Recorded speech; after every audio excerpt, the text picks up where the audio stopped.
नमस्कार प्यारे साथियों, कैसे हो आप सभी लोग। आपको हमारे सभी सब्जेक्ट्स, सभी टीचर्स पसंद आ ही गए होंगे। अब तक काफ़ी वीडियो अपलोड हो चुके हैं, बन चुके हैं, तो आपने देखे होंगे। तो प्लीज़ लाइक करें, शेयर करें और कमेंट भी करें, सब्सक्राइब भी करें। ठीक है, इतना सा काम कर दीजिए। बाकी हम मेहनत कर रहे हैं, आप भी मेहनत साथ साथ कीजिए। धन्यवाद। चलिए आज का टॉपिक स्टार्ट करते हैं। अपने कल थोड़ी सी बातें हो गई थी कि अपने स्टार्ट करेंगे न्यूटन्स लॉ एंड मोशन, यानी न्यूटन गति के नियम। बहुत ही इम्पोर्टेंट है ये न्यूटन बाबा, और ये न्यूटन बाबा आपको फिजिक्स के हर पार्ट में देखने को मिलेगा। हर क्षेत्र में इन्होंने अपना अहम योगदान दिया न्यूटन बाबा ने। देखिए 1687 की बात है। 1687 में न्यूटन की एक पुस्तक आई,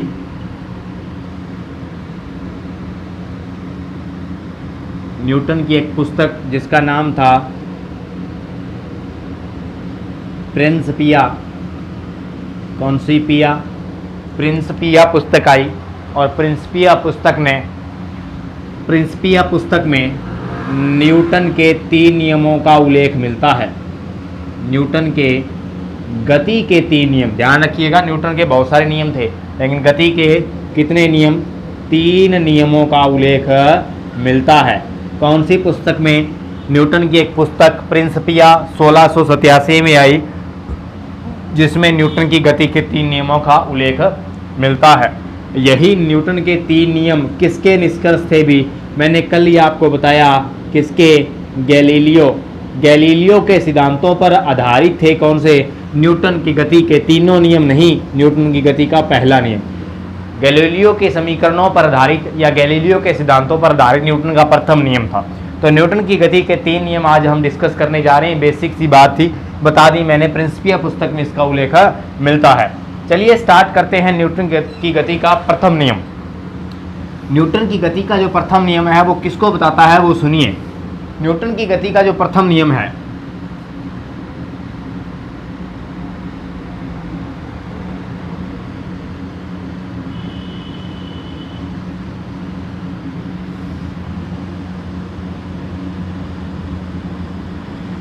Newton's first law of motion. इसमें क्या होता है? न्यूटन ने कहा, क्या कहा? देखिए कि अगर कोई वस्तु रुकी हुई है तो वो रुकी हुई रहना चाहेगी, और अगर कोई वस्तु गतिशील है तो वो गतिशील रहना चाहेगी, यानी उसके पास जड़त्व रहेगा। ये जड़त्व क्या चीज है? जड़त्व समझिए क्या है। जड़त्व का मतलब सीधा सा मैं इसको द्रव्यमान से लिंक कर देता हूं, वस्तु के द्रव्यमान से लिंक कर देता हूं। यानी जिस वस्तु के पास द्रव्यमान है वो वस्तु 2 चीजें कर सकती है। अगर वस्तु रुकी हुई है या विराम अवस्था में है, ये द्रव्यमान वाली वस्तु अगर रुकी हुई है या विराम अवस्था में है तो ये विरामावस्था में ही रहना चाहेगी, विरामावस्था में ही रहना चाहेगी। और यदि इस द्रव्यमान वाली वस्तु को गति करवा दिया जाए तो ये गतिशील ही रहना चाहेगी, ये गतिशील ही रहना चाहेगी। यानी अगर कोई वस्तु गति कर रही है तो गति ही करना चाहेगी, और अगर कोई वस्तु स्थिर है तो वो स्थिर ही बनना चाहेगी। ये न्यूटन की गति का पहला नियम था। सुनिए बात, अभी ये पूरा नहीं हुआ नियम। मेरे को एक चीज बताइए, किसी पत्थर को आपने, कोई गेंद है उसको धक्का दे दिया, कुछ दूरी चलेगी, रुक जाएगी। ये न्यूटन की गति का नियम का उल्लंघन हो गया पहले का। क्यों हुआ? क्या कहा न्यूटन की गति ने? पहला नियम क्या कह रहा है? यदि कोई गेंद गतिशील है तो वो गतिशील रहना चाहेगी, और रुकी हुई है तो वो रुकी हुई रहना चाहेगी। गेंद को मैंने गति दे दी, गेंद क्या कर रही है? कुछ देर बाद रुक जाती है। इसका मतलब क्या हुआ? अगर वो गतिशील थी तो गतिशील होना चाहिए था उसको आगे भी, लेकिन रुक जाती है। ये तो न्यूटन की गति का उल्लंघन हो गया। न्यूटन ने कहा था क्या कि गतिशील है तो गतिशील रहना चाहिए, लेकिन न्यूटन ने एक बात और कही थी, उस वस्तु पर कोई बाह्य बल आरोपित नहीं होना चाहिए। उस वस्तु पर कोई बाह्य बल आरोपित नहीं होना चाहिए। बाह्य बल का मतलब क्या होता है? वस्तु की सतह पर जो बल लगाया जाता है, वस्तु पर कोई भी बाह्य बल नहीं होना चाहिए। यानी न्यूटन की गति का प्रथम नियम, दोबारा से सुन लीजिए, क्या कि यदि कोई वस्तु गतिशील है तो वो गतिशील रहना चाहेगी, और यदि कोई वस्तु स्थिर है तो वो स्थिर रहना चाहेगी, जब तक उस पर कोई बाह्य बल कार्य नहीं करता। बाह्य बल कार्य नहीं करेगा तो कोई वस्तु अगर विराम है तो विराम में रहेगी, और स्थिर है तो स्थिर रहेगी, सॉरी गतिशील है तो गतिशील रहेगी। कैसे? अगर कोई गेंद है उसको यूं लुढ़का दिया जाता है, कुछ देर बाद आके यहां रुक जाती है, रुकने का क्या कारण है बताइए? आपने कहा सर रुक जाती है, इसका मतलब उस पर कोई बाह्य बल कार्य लग रहा है इसलिए तो रुक रही है। अगर बाह्य बल कार्य नहीं करता तो वो न्यूटन की गति के पहले नियम का पालन करती। लेकिन यहां पर देखिए, अगर इस वस्तु को यूं दौड़ाया जाता है तो पहली बात तो ये जो सतह है ये घर्षण लगा रही है पीछे की तरफ। सतह क्या कर रही है? घर्षण बल आरोपित कर रही है। तो पहला जो बाह्य बल लग रहा है वो कौन सा लग रहा है? घर्षण बल, या जिसको कहा जाता है फ्रिक्शन लग रहा है। क्या लग रहा है भाई? घर्षण बल या फ्रिक्शन लग रहा है। लेकिन दूसरा बल कौन सा लग रहा है वो देखिए, इस वस्तु के रुकने का कारण, इस गेंद के रुकने का जो कारण है वो बाह्य बल है, और पहला बाह्य बल कौन प्रदान कर रहा है भाई? घर्षण बल आ रहा है। दूसरा, वायु का प्रतिरोध लगातार इस पर आरोपित हो रहा है। गेंद दौड़ रही है, आगे से वायु का प्रतिरोध आ रहा है जो इसको क्या कर रहा है? रोक रहा है। इसका मतलब वायु का प्रतिरोध भी इसको सहने को मिल सकता है, वायु का प्रतिरोध भी है, वायु का प्रतिरोध भी है, इसलिए ये वस्तु क्या हो जाती है? रुक जाती है। ये दो बाह्य बल इस पर कार्य कर रहे हैं। मान लो इन दोनों बाह्य बल को खत्म कर दिया जाए, इन दोनों जो बाह्य बल को खत्म कर दिया जाता है, तो सुनिए बात क्या होती है। आप कह रहे हो सर एक बात सुनिए, आपने सर घर्षण बल को हटा दिया, घर्षण बल को हटा दिया, अब क्या गेंद रुकेगी या नहीं उसका पता करते हैं। मान लीजिए घर्षण बल को हटाने के लिए एक मैंने सरल लोलक लटका दिया, दोलक बोल दो या लोलक बोल दो, दोलक या लोलक या पेंडुलम बोल दो। ये पेंडुलम की जो गति है इसकी बात करते हैं। पेंडुलम को आपने इधर थोड़ा सा विस्थापित करके छोड़ दिया, और ये क्या करेगा? ऐसे गति करेगा, ऐसे यूं इस टाइप से गति करेगा। घड़ी का पेंडुलम देखा है आपने, इस टाइप से गति करता है। उसका क्या कारण है? अब देखिए, अब ये जब गति कर रहा है, कारण तो मैं बता देता हूं, नीचे की तरफ क्या लग रहा है? गुरुत्वाकर्षण लग रहा है, और ये बल इधर की तरफ जा रहा है, इस वजह से वो गति करता है दोलनी गति। कौन सी गति करता है वो? दोलनी गति करता है। ये दोलनी गति के बारे में आगे पढ़ेंगे, एसएचएम सिंपल हार्मोनिक मोशन आगे पढ़ेंगे। चलिए अब देखिए, ये गति जब यूं कर रहा है तो मेरे को बताइए इस पे क्या कोई घर्षण लग रहा है? नहीं लग रहा। लग रहा है, यहां देखिए, यहां जो इसका बेरिंग लगा हुआ है, यहां जो बाल बेरिंग लग रहा है उसके अंदर घर्षण लग रहा है, इस वजह से यह क्या हो जाएगा? रुक जाता है कुछ देर बाद में। यानी इस पर भी क्या आरोपित हो रहा है? बाह्य बल आरोपित हो रहा है। चलिए यहां से क्या करता हूं, मैं धागा बांध देता हूं और कील लगा देता हूं। अब बताइए कोई ऊपर घर्षण है क्या? नहीं है। अब नहीं रुकना चाहिए, लेकिन कुछ देर बाद ये फिर रुक जाता है। उसका मतलब क्या हुआ? यहां नीचे की तरफ जब ये दोलन यहां आ जाता है गति करता करता, तब इसको नीचे की तरफ कौन खींच लेता है भी? mg खींच लेता है। और जब यहां से माध्य स्थिति से इधर चला जाता है तब इसको नीचे mg यानी गुरुत्वाकर्षण खींच रहा है। इस टाइप से जाता जाता इधर आ जाता है वापिस, और इधर जाता जाता इधर आया। धीरे धीरे इसके चक्कर क्या हो जाएंगे? कम होते जाएंगे। धीरे धीरे ये क्या हो जाएगा? अपनी मूल कंडीशन में आ जाएगा। मैं मानता हूं कि इसको ग्रेविटेशन से भी बाहर ले जाया जाए। जब इसको गुरुत्वाकर्षण क्षेत्र से बाहर ले जाया जाता है तब बताइए रुकेगा क्या? नहीं। यहां गुरुत्वाकर्षण बाह्य बल के रूप में कार्य कर रहा है। अब देखिए, इस लोलक को उठा के आप गुरुत्वाकर्षणहीन क्षेत्र में ले जाइए, अब रुकेगा या नहीं रुकेगा? अब नहीं रुकेगा। क्यों नहीं रुकेगा? क्योंकि अब गुरुत्वाकर्षण भी लगेगा, घर्षण भी लगेगा। मान लो वायु का प्रतिरोध कहीं से आ जाए तब रुक जाएगा, वायु का प्रतिरोध लग जाए। तो आप ऐसी कंडीशन ढूंढिए, निर्वात ढूंढिए और गुरुत्वाकर्षणहीन क्षेत्र ढूंढिए, तब इस लोलक को आप गति दीजिए। मान के चलिएगा न्यूटन की गति के प्रथम नियम के अनुसार ये कभी नहीं रुकने वाला। निर्वात में वस्तु अगर स्थिर है तो वो स्थिर रहती है, और अगर किसी वस्तु को थोड़ी सी गति दे दी जाती है तो वो गति करती करती आपसे बहुत दूर चली जाएगी। क्यों चली जाती है? न तो वहां घर्षण है, न वायु का प्रतिरोध है, न आपको ग्रेविटेशन महसूस होगा। इस वजह से निर्वात में जो भारी वस्तुएं हैं वो आपको आसमान में गुब्बारों की तरह उड़ती हुई दिखाई देती है। इसका मतलब न्यूटन गति का जो प्रथम नियम है वो क्या कहता है कि वस्तु अगर कोई विराम है, अपनी मूल स्थिति में विरामावस्था में है तो वो विराम अवस्था में रहना चाहती है, और अगर वस्तु गतिशील है तो वो गतिशील अवस्था में रहना चाहती है। जब तक कंडीशन क्या? जब तक उस पर कोई बाह्य बल आरोपित नहीं हो जाता।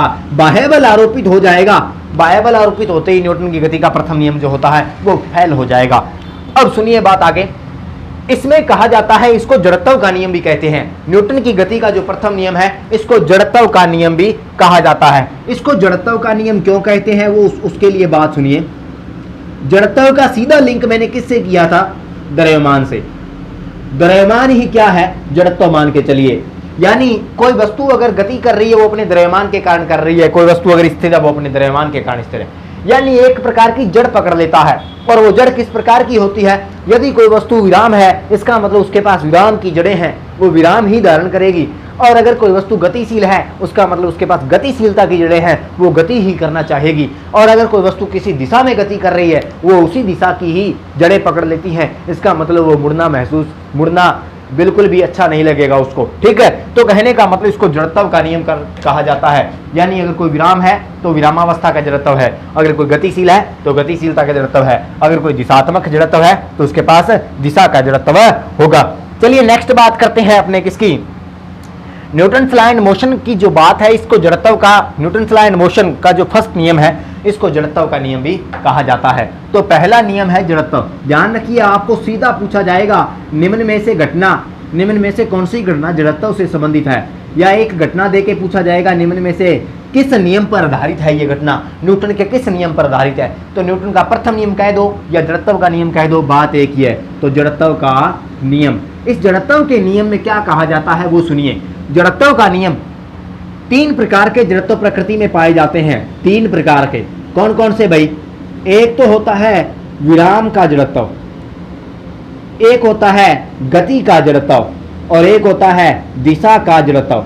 3 प्रकार के मैंने जड़त्व लिख दिए। विराम अवस्था का जड़त्व का मतलब होता है वो वस्तु कैसी कंडीशन में है भाई? विरामावस्था में है, वो वस्तु विरामावस्था में ही रहना पसंद करेगी। और गतिशील है तो वो गतिक अवस्था में रहना पसंद करेगी, गतिक अवस्था में रहना पसंद करेगी। और अगर कोई दिशात्मक है, दिशा में गतिशील है, तो दिशात्मक जड़त्व उसके पास होगा। यानी 3 प्रकार के जड़त्व हैं। मान लीजिए आप बस में बैठे हैं, खड़े हैं, बस में खड़े हैं और बस अचानक से चल दी है, तो आप कहाँ गिरोगे, आगे या पीछे? कई बच्चों को बड़ा कन्फ्यूजन होता है, सर आगे गिरेंगे या पीछे गिरेंगे। रोजाना बस में आते जाते हैं, लेकिन जब पूछ लिया जाए कि बस अचानक ब्रेक लगाते हैं तो कहाँ गिरते हैं, आगे गिरोगे पीछे गिरोगे? बस अचानक से एक्सेलरेट हो जाती है, एक्सेलरेशन पकड़ जाती है, तो पीछे गिरोगे आगे गिरोगे, उसका बड़ा कन्फ्यूजन रहता है। उसके लिए सबसे पहले जड़त्व के नियम को समझिए। ध्यान रखिए, कोई वस्तु है विराम तो कौन सा जड़त्व? विरामावस्था। गति तो गतिक अवस्था, और दिशा तो दिशात्मक जड़त्व। 3 प्रकार के जड़त्व मैंने आपको बता दिए। ये जड़त्व है, न्यूटन गति का प्रथम नियम है। चलिए अब बात करते हैं बस की। मान लीजिए ये बस है, नीचे वाला फर्श है और ये इसके टायर लगे हुए हैं, और बस इधर की तरफ गति करेगी। अभी रुकी है यहाँ पे गति करने वाली है, और यहाँ बीच में ये अपना ब्यूटी खड़ा है, यस और नो? खड़ा है बिल्कुल। इसको रुकना पसंद है। यहाँ इस ब्यूटी की कहानी सुनिए। ये खड़ा है बिल्कुल, अपने हाथ वगैरह छोड़ के आराम से सौंदर्य दर्शन कर रहा है बस के अंदर। और जैसे ही बस को आगे एक्सेलरेट किया जाता है, बस को आगे दौड़ाया जाएगा, जब जैसे ही दौड़ाया जाता है तो मेरे को एक चीज बताइए, इसका पूरा शरीर पहले कौन सी कंडीशन में था? विराम अवस्था में। ये कैसा था? विराम अवस्था में, विरामावस्था में था। इसका पूरा शरीर विरामावस्था में था। जैसे ही इसका जो बस का फर्श है नीचे का, जैसे ही आगे निकलना चाहेगा, इसके पैर रिजिड रूप से, दृढ़ रूप से जुड़े हुए हैं बस के साथ। मैं आपको थोड़ा सा जूम करके दिखाऊं तो ये वाली कंडीशन है कि इसके जो पैर हैं वो बस के साथ बिल्कुल जुड़े हुए हैं, रिजिड रूप से जुड़े हुए हैं। यस और नो? बिल्कुल अटैच है ना इसके साथ। ऊपर वाला शरीर क्या है? स्वतंत्र है। ऊपर वाला शरीर क्या है? स्वतंत्र है। और ऊपर वाला शरीर क्या चाहता है? मैं रुका रहूं। ऊपर वाला शरीर रुका हुआ है, विरामावस्था का जड़त्व है। अब नीचे वाला ये पैर जो है यहाँ तक के, ये क्या चाहते हैं? मेरे को गति मिल गई है नीचे से। जैसे ही फर्श आगे की तरफ निकलेगा बस का, इसके पैरों को आगे की तरफ गति मिल जाती है, और आगे की तरफ गति मिल जाती है। लेकिन ये ऊपर वाला जो शरीर है, इसका ऊपर वाला पूरा जो भाग है, ये कौन सा जड़त्व चाहता है? ये विराम था और विरामावस्था का जड़त्व ही चाहेगा। यानी ये कौन सी सिचुएशन में रहेगा? इसी सिचुएशन में रहेगा। और इसके पैर क्या हो जाएंगे? पैर निकल जाएंगे कहाँ? आगे निकल जाएंगे भी। अब बताइए व्यक्ति कहाँ गिरा? पीछे की तरफ गिरा। ऐसी कंडीशन है, पीछे की तरफ गिरने का ये कारण होता है। यानी ये कौन से जड़त्व पर आधारित है?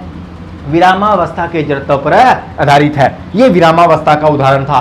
यानी चलती बस में, रुकी हुई बस में यात्री बैठे हैं या खड़े हैं, जब बस को अचानक से चला दिया जाता है तब क्या होता है, यात्री कहाँ गिरते हैं, पीछे की तरफ गिरते हैं, क्योंकि जो पैर है वो आगे की तरफ निकलेंगे, बस के साथ रिजिड रूप से जुड़े हुए, दृढ़ रूप से जुड़े हुए हैं, और उसका व्यक्ति का ऊपर का शरीर क्या चाहता है, विराम का जड़त्व चाहता है, वो गतिशीलता कभी पसंद नहीं करेगा और पीछे की तरफ गिर जाएगा, यानी अपनी मूल कंडीशन में ही रहेगा। ठीक है, तो ये कारण था कौन सा, विरामावस्था का जड़त्व। अब मैं समझाता हूं किसका, गतिशीलता का जड़त्व। अब मान लो यही ब्यूटी आगे जाके उसको पता लगा मेरे को पीछे की तरफ धक्का लगा और अब क्या करना चाहिए, अब धीरे धीरे क्या हुआ, धीरे धीरे उसका ऊपर वाला शरीर भी गति करने लग गया बस के साथ। अब बस के साथ जब गति करने लग गया ऊपर वाला शरीर, तब क्या हुआ वो सुने। अब आता है किसका, गतिशीलता का जड़त्व। अब आता है किसका, गतिशीलता का जड़त्व।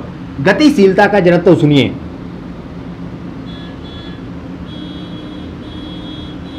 गतिशीलता का जड़त्व क्या कहता है, गतिशीलता वही बस है, पूरी बस नहीं बनाऊंगा, महंगी बहुत है, आप इतने से काम चलाइए, ये वही है भाई ब्यूटी। रोजाना चढ़ना इसका बस में काम है, कई आदमियों को होता है ना रोजाना बस में सफर करना, या सौंदर्य दर्शन कर सकते हैं रोजाना। ये लो, ये खड़ा है आराम से सूट बूट पहन के, और अब बस चल रही है, पहले से गतिशील थी, यानी गतिशीलता का जड़त्व पढ़ रहे हैं। अब दोनों के पास, बस और इसके पास कैसा जड़त्व है, गतिशीलता का जड़त्व है। और जब गतिशीलता का जड़त्व है तब इसके पैर और इस ऊपर वाला शरीर जो स्वतंत्र था ये भी क्या है, गतिशील है। जैसे ही बस रुकेगी तो बताइए इसके पैर भी कहाँ होंगे, रुकना चाहेंगे। जब इसके पैर रुकना चाहेंगे तब बताइए, इसके पैर तो बस के साथ रुक गए, फर्श के साथ अटैच है रिजिड रूप से, पैर तो रुक गए, लेकिन ऊपर वाला शरीर जो स्वतंत्र था वो कौन सी कंडीशन में था, गतिशील की कंडीशन में था। और जब गतिशील है तो गतिशील ही रहना चाहेगा, यानी ऊपर वाला शरीर कहाँ गिरेगा, आगे की तरफ गिरेगा, क्योंकि वो गतिशील था, गतिशील रहना चाहेगा। लेकिन उसके पैर क्या हैं, देखिए पैर क्या हैं, पैर रुक गए बस के साथ, लेकिन ऊपर वाला शरीर गतिशील था तो ये कहाँ गिरेगा, आगे गिरेगा। तो ऐसी कंडीशन में इसका जो शरीर है वो कैसे हो जाएगा, इसके पैर तो यहीं रहेंगे, रुक जाएंगे बस के साथ, लेकिन इसका शरीर कहाँ हो जाएगा भाई, यहाँ हो जाएगा शरीर, यानी ये कहाँ गिरेगा, आगे की तरफ गिरेगा। तो ये था कौन सा जड़त्व, गतिशीलता का जड़त्व। ये गतिशीलता का जड़त्व था। तो जड़त्व अपने पढ़ लिए, लास्ट वाला दिशात्मक जड़त्व रह गया। और दिशा का जड़त्व मैंने क्या कहा था, या तो वस्तु विरामावस्था में जड़ पकड़ती है या गतिशील अवस्था में जड़ पकड़ती। जड़ का मतलब जड़ता धारण कर लेना, यानी मैं तो अगर विराम हूं तो विराम ही रहूंगा और गतिशील हूं तो गतिशील ही रहूंगा। मैं अगर दिशा में गतिशील हूं तो दिशात्मक गतिशील ही चाहूंगा। अब क्या दिशात्मक जड़त्व में सुनिए बात क्या है, ये कोई मोड़ है और इस मोड़ पे कोई वाहन जा रहा है स्पीड से, और जैसे ही इस वाहन को मोड़ा जाता है, स्पीड ज्यादा है, वाहन किधर पलटेगा, बाहर की तरफ, इस मोड़ से बाहर की तरफ पलट जाएगा। क्यों पलट जाएगा उसका कारण सुनिए। उसका रीजन ये है कि इस वस्तु के पास एक दिशा में गति करने का जड़त्व था। इस दिशा में गति करने का इसके पास क्या था, जड़त्व था। ये वस्तु कहती है मैं तो इसी दिशा में जाऊंगी, लेकिन ड्राइवर ने क्या किया, अचानक से बिना पूछे इसको इधर की तरफ मोड़ दिया, बिना वेग धीरे किए, बिना वेग को कम किए इधर की तरफ मोड़ दिया। ये ट्रक या जो बस जा रही है स्पीड से, ये अभी भी किधर गति करना चाहेगी, बाहर की तरफ। और बाहर की तरफ गति करना क्यों चाहती है, ये अभिकेंद्रीय और अपकेंद्रीय बल में समझ में आएगा आपको। अभिकेंद्रीय और अपकेंद्रीय बल में आपको ये बात समझ में आएगी कि बाहर की तरफ गति को क्यों करना चाहती है। लेकिन यहां देखा जाए तो न्यूटन का जड़त्व का नियम है, क्यों कहती है, क्या कहता है जड़त्व का नियम, कि अगर कोई दिशा में गतिशील है वो उसी दिशा में, उसको मोड़ना बड़ा कठिन हो जाएगा। रोक कर वेग धीरे करके मोड़ा जा सकता है, वरना वो क्या करता है, दिशात्मक जड़त्व लगने की वजह से गाड़ी वगैरह पलट सकती है। ठीक है, तो ये अपना दिशात्मक जड़त्व कंप्लीट हो चुका है। तो मैंने आपको 3 प्रकार के जड़त्व बता दिए। न्यूटन की गति का जो पहला नियम है उसके कॉन्सेप्ट क्या है, उदाहरण क्या है, वो अपने आगे वाले लेक्चर में डिस्कस करेंगे। आपने जड़त्व, गतिशीलता का जड़त्व पढ़ा, विरामावस्था का जड़त्व पढ़ा और दिशात्मक जड़त्व पढ़ा। तीनों प्रकार के जड़त्व आपने पढ़ लिए हैं। चलिए अब बात करेंगे न्यूटन के गति के प्रथम नियम के क्या क्या उदाहरण हैं, वो नेक्स्ट लेक्चर में समझें। धन्यवाद।